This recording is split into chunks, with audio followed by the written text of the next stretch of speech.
Yo, what's up? It's the Buff Missionary. We out here yet again. And you know what?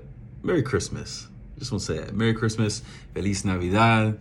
Whatever persuasion you come from, however you say it, enjoy it. Hope you enjoy the day.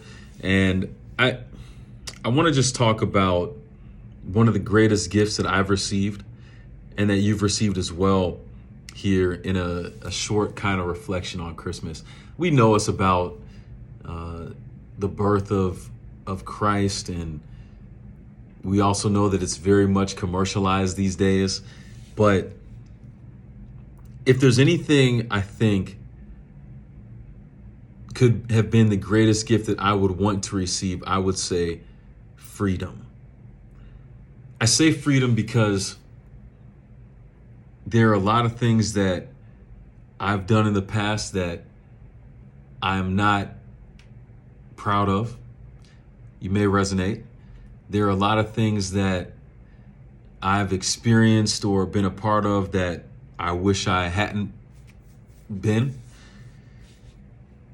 There's a lot of things that are the result of sin in the world, situations I wish I didn't have to deal with. There's many things. I've talked about some of those things here on this channel. There are many things that I feel have really weighed me down, slowed down my progress in life, and for lack of a better way of saying it, they feel like these chains that I struggled to be rid of, always wanted to be rid of them. And I had kind of a revelation this past summer. I was reading through, of course, the book Steps to Christ, and the thought came across my mind as I was reading in that first chapter there, like, you know what? I'm free. I'm free. Because of Christ's sacrifice for me, I am free. It means I don't have to think the same way that I did before. I don't have to live the same way that I did before. I don't have to do the same things I did before. I can be differently. I can live differently. I can be free. It's an interesting thing to think of. And in the moment then, and as I continue to reflect on that moment now, it's a very liberating realization to say out loud, I am free. Ultimately, when I think of the sacrifice that Christ made for us, obviously we celebrate that more on Easter, and this is just about the birth. But when you look through the biblical narrative, the story that leads up to Jesus being born, you're going to call him Emmanuel, God with us. You're going to call his name Jesus because he's going to save his people from their sins. He's going to free them from their sins. We can be free. I don't know exactly what it is that you feel is chaining you down or is one of those millstones around your neck dragging you down in the depths. I don't know what it is, but we all have it. We all have one or two or more. I don't know, but we're human, we are sinners, and we have it. But guess what? I'm free. You are free. The greatest gift that we get during this season is a reminder of that freedom that we wouldn't have if Jesus never came.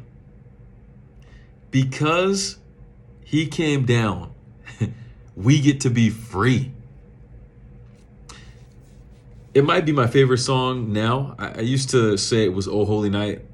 I like that song, but O Come Emmanuel might be taking over as my favorite Christmas song. And even the first line says he ransomed captive Israel. Spiritual Israel, God's people, anyone who identifies with them, that's me and you. It's not tied to a religion. If you believe in God and if you accept the sacrifice of Christ, then you're a part of that. Which means that Jesus coming down becomes something personal for you. The freedom that we can experience, the ransom that's been paid for us It's something personal, not just to us as a people, not just to us as an idea, but to me and to you personally. And because of that, we can be free. I don't know if there's anything more I get excited about these days than the idea of being free. I'm free. I'm free. Free to be differently. So my encouragement to you is to realize that you are free. I know we struggle through things. It's life. Situations are bound to happen. That's how it is. But regardless of what's going on, regardless of what's been weighing you down, regardless of the things you feel are holding you back, I'm here today to tell you, you are free. Accept the gift and realize your freedom, live in that freedom, and be free.